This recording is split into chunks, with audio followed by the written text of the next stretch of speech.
Assalamualaikum warahmatullahi wabarakatuh. Yang terhormat kepada Ibu Lia Uzliawati selaku dosen pengampu mata kuliah teori akuntansi dan teman-teman yang saya banggakan. Perkenalkan, nama saya Adnan Hamidi dengan NIM 55522200158, jurusan akuntansi Fakultas Ekonomi dan Bisnis Universitas Sultan Ageng Tirtayasa. Di kesempatan kali ini saya akan menjelaskan tentang the measurement approach to decision usefulness atau pendekatan pengukuran kegunaan keputusan. Ikhtisar, pendekatan pengukuran untuk pengambilan keputusan memberikan implikasi yang lebih besar terhadap informasi nilai wajar yang disajikan dalam laporan keuangan. Hal ini dikarenakan akuntan mengambil sebuah tanggung jawab untuk memadukan segenap nilai wajar ke dalam suatu laporan keuangan yang terbatas didasari estimasi dengan logika reliabilitas serta adanya kewajiban dalam membantu investor untuk memprediksi nilai dan performa perusahaan. Pendekatan ini akan berguna apabila dalam penerapannya tidak mengorbankan atau mengurangi nilai substansi informasi laporan keuangan perusahaan. Meskipun sudut pandang ini tidak mungkin menggantikan akuntansi berbasis biaya historis, adanya tuntutan suatu keseimbangan informasi yang berbasis historis dan berbasis nilai wajar ternyata lebih mengarah kepada nilai wajar. Alasannya terkait masalah yang melibatkan suatu efisiensi pasar sekuritas. Pasar sekuritas tidak sepenuhnya efisien. Ketergantungan pada pasar yang efisien untuk membenarkan berbasis biaya historis, laporan keuangan dilengkapi dengan banyak pengungkapan tambahan yang mendasari pendekatan perspektif informasi untuk digunakan kegunaan keputusan terancam. Misalnya, jika investor secara kolektif yang tidak mahir mengolah informasi sebagai teori efisiensi mengasumsikan, mungkin kegunaan akan ditingkatkan dengan penggunaan lebih besar dari nilai wajar dalam laporan keuangan yang tepat. Apakah pasar sekuritas sepenuhnya efisien? Muncul beberapa yang menjadi suatu pertanyaan. Seberapa efisienkah dalam suatu pasar sekuritas yang efisien? Apakah dalam praktiknya para akuntan mengandalkan informasi tambahan pada catatan laporan keuangan yang berbasis pada biaya historis mampu menjadi andalan investor dalam pengambilan keputusan? Artinya informasi dalam laporan keuangan akan lebih berguna bagi investor apabila mampu memprediksi secara fundamental sehingga lebih mudah mengidentifikasi kegiatan di masa yang akan datang. Aspek lain yang dapat dipertanyakan yaitu mengenai tingkat keyakinan investor terhadap baik buruknya suatu keputusan yang diambil berdasarkan kepercayaan diri atas kemampuan menganalisis suatu informasi yang bisa jadi menimbulkan bias hasil keputusan. Jika informasi tersebut valid, maka berguna untuk investor. Praktik pengandalan pada informasi suplemen dalam pencatatan atas laporan keuangan dimanapun. Untuk melengkapi laporan keuangan berbasis biaya historis yang mungkin tidak efektif penuh dalam memberikan informasi. Jika pasar sekuritas tidak efisien sepenuhnya, pelaporan keuangan perbaikan atau restatement mungkin berguna dalam mengurangi ketidakefisienan sehingga bisa memperbaiki operasi pasar sekuritas. Jadi rata-rata perilaku investor mungkin tidak berhubungan dengan teori keputusan rasional dan model investasi. Teori prospek. Teori ini dimunculkan oleh Kahneman dan Tversky pada tahun 1979.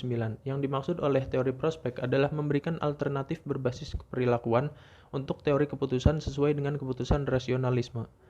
Implikasi adanya teori prospek ini adalah investor yang mempertimbangkan investasi beresiko prospek akan melakukan evaluasian yang terpisah antara prospek untung dan rugi. Teori ini berbeda dengan teori-teori keputusan lainnya, karena investor mengevaluasi keputusan dilihat dari sisi efeknya pada kemakmuran total. Kebencian pada rugi atau selisih minus dari kemakmuran prospek yang akan diperoleh ini menunjukkan adanya konsep perilaku individu yang tidak suka walau terjadi kerugian sedikit pun.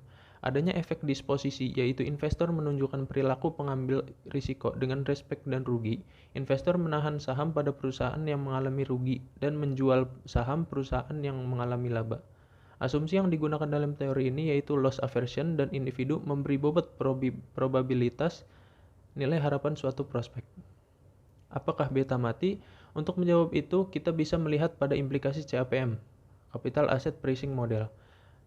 CAPM adalah beta saham sebagai faktor determinan spesifik perusahaan tunggal atas return yang diharapkan pada saham. Kemudian Fama dan Friends pada tahun 1992 menemukan bahwa satu, beta dan CAPM memiliki kemampuan dalam menjelaskan return saham. Yang kedua, nilai buku dan harga harga pasar saham, serta ukuran perusahaan memiliki kekuatan explanatory. Yang ketiga, pasar bergerak seakan risiko perusahaan meningkat dengan nilai buku atau harga pasar saham dan menurun dengan ukuran perusahaan, bukan dengan melihat beta. Yang keempat, tidak konsisten dengan perilaku investor rasional dan pasar sekuritas efisien. Selanjutnya itu kelebihan volatilitas pasar saham. Apakah pasar efisien? CAPM beranggapan bahwa beta dan tingkat bunga bebas risiko konstan. Hal ini dikarenakan beberapa hal, yaitu A. Hanya perubahan dalam return pada portofolio pasar IRMT yang menyebabkan perubahan dalam return saham. B. Determinan fundamental IRMT real money trading adalah dividen harapan agregat di antara semua perusahaan dalam pasar. C. Semakin tinggi dividen harapan agregat, semakin banyak investor akan investasi dalam pasar. D. Akibatnya jika pasar efisien, perubahan dalam IRMT hanya tidak menyebabkan perubahan dalam dividen harapan agregat. Anomali pasar sekuritas yang efisien. Terdapat bukti menguatkan bahwa investor yang rasional yang membentuk pasar efisien, alasannya pasar tidak bisa merespon pada informasi secara pasti. Seperti prediksi teori efisiensi, harga butuh waktu lama untuk bereaksi atas informasi laporan keuangan. Kemudian adanya return abnormal mengikut rilis informasi, sehingga istilah anomali pasar sekuritas efisien muncul karena pengaruh pengambang pasca pengumuman dan adanya respon pasar pada akrual. Anomali pasar sekuritas yang efisien. Terdapat bukti yang menguatkan bahwa investor yang rasional yang membentuk pasar efisien. Alasannya, pasar tidak bisa merespon pada informasi secara pasti seperti prediksi teori efisiensi. Harga butuh waktu lama untuk bereaksi atas informasi laporan keuangan. Kemudian adanya return abnormal mengikuti rilis informasi, sehingga istilah anomali pasar sekuritas efisien muncul karena pengaruh mengambang pasca pengumuman dan adanya respon pasar pada akrual. Implikasi inefisiensi pasar sekuritas terhadap pelaporan keuangan. Ukuran bahwa pasar tidak secara penuh efisien terlihat dari apakah ada kegunaan yang ditingkatkan dengan pentingnya pelaporan keuangan. Perdagangan noise, di mana harga bisa dibiaskan ke atas atau ke bawah relatif pada nilai fundamentalnya. Akibatnya, investor rasional termasuk analisnya akan menemukan penilaian salah dan mengambil manfaatnya. Inefisiensi pasar mendukung perspektif pengukuran. Alasan lain pendukung suatu pendekatan pengukuran. Kemanfaatan keputusan pelaporan keuangan bisa ditingkatkan dengan perhatian yang ditingkatkan pada pengukuran pasar tidak seefisien yang diyakini dan laba menjelaskan hanya sedikit perubahan harga di sekitar tanggal pengumuman laba. Porsi ini semakin menurun atau semakin meningkatkan harga saham. Teori surplus menyatakan bahwa nilai pasar perusahaan dapat dinyatakan dari sisi variabel laba rugi dan neraca. CST juga menerapkan beberapa basis akuntansi, tetapi menunjukkan bahwa nilai PRAH tergantung pada variabel akuntansi fundamental. Konsisten dengan perspektif pengukuran, perhatian yang meningkat pada aspek pengukuran didukung oleh lebih banyak pertimbangan praktis. Relevansi nilai informasi laporan keuangan. Dalam hal ini kita melihat dalam riset-riset akuntansi yang banyak menemukan bahwa harga saham merespon kandungan informasi laba atau rugi, dan riset ERC, Earning Response Coefficient, menunjukkan bahwa pasar yang canggih mampu memiliki kemampuan mengekstrak implikasi nilai dari laporan keuangan atas dasar historical cost. Relevansi nilai yaitu ukuran seberapa besar informasi laporan keuangan memiliki efek material pada return dan harga saham. Lev pada tahun 1989 mengungkapkan pasar memiliki respon kecil, terdapat perbedaan signifikansi, statistik, dan praktisi.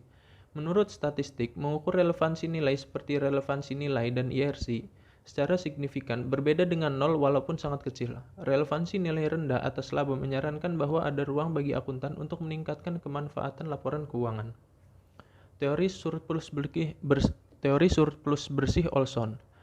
Teori surplus bersih Olson CST dikemukakan oleh Feltham dan Olson pada tahun 1995. Intinya yaitu A. Memberikan kerangka kerja yang konsisten dengan perspektif pengukuran. B. Menunjukkan bagaimana nilai pasar perusahaan dapat dinyatakan dari sisi komponen neraca dan laba rugi. C. Berasumsi bahwa ada kondisi ideal dalam pasar termasuk irelevansi dividen. D. Sukses dalam menjelaskan dan memprediksi nilai perusahaan secara aktual. E. Menyatakan bahwa determinan fundamental nilai perusahaan adalah arus dividen. F. Dari pernyataan di atas, teori ini mendukung perspektif pengukuran. Kewajiban auditor. Sumber tekanan bagi perspektif pengukuran muncul sebagai reaksi pada kegagalan perusahaan yang menyebabkan kegagalan pelaporan keuangan. Penalaran itu antara lain adalah dilihat dari kegagalan utang dan tabungan melibatkan pelaporan yang dinyatakan terlalu besar aset pada neraca auditan, serta auditor bekerja di bawah tekanan manajemen untuk menyimpang dan memperlunak PABU atau prinsip akuntansi berterima umum. Agar persyaratan modal, target laba, atau ramalan analis tercapai. Untuk melindungi tekanan dan kewajiban potensial, perilaku etis kepentingan jangka panjang profesi audit atau akuntansi dilayani tidak dengan menghasilkan laporan auditan dengan tekanan manajemen untuk memperlunak PABU, serta menerapkan akuntansi konservatif. Dengan demikian, perspektif pengukuran berjalan dalam problema reliabilitas walaupun semakin relevan. Kesimpulan pendekatan pengukuran keputusan kegunaan. Perspektif informasi tentang laporan keuangan adalah konten untuk menerima biaya perolehan dan mengandalkan pengungkapan penuh untuk meningkatkan kegunaan kepada investor. Bentuk pengungkapan tidak masalah karena diasumsikan bahwa ada cukup rasional investor informasi dengan cepat dan benar menggabungkan bentuk yang wajar dalam harga pasar yang efisien. Penelitian empiris yang menunjukkan bahwa pasar menemukan informasi laba bersih setidaknya untuk menjadi berguna. Akibatnya, penelitian empiris dalam perspektif informasi cenderung menerima harga pasar yang efisien dan untuk mengevaluasi manfaat informasi akuntansi dalam hal hubungannya dengan harga pasar ini. Mungkin itu saja yang bisa saya sampaikan, kurang lebihnya mohon maaf. Wassalamualaikum warahmatullahi wabarakatuh.